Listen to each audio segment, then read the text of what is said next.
To turn on or off camera access on Realme Note 60, first we'll need to swipe our finger from top of the screen, swipe down again, and then move to the second page.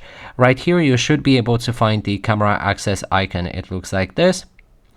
And if you can't find it, you can click on the three dots in the top right corner of the screen, move to edit, and then on the bottom you should be able to click on the plus button on camera access icon.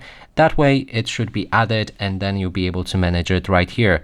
So what it does, when it's enabled, it will grant you the camera access. That means you can open your camera and use it however you like. You can also scan QR codes in the apps, and also other apps will be able to use it. When it's disabled, as you can see, when we pop open our camera, it will ask to unblock our device camera. That means it's disabled, and there's no camera footage on our phone with that function disabled.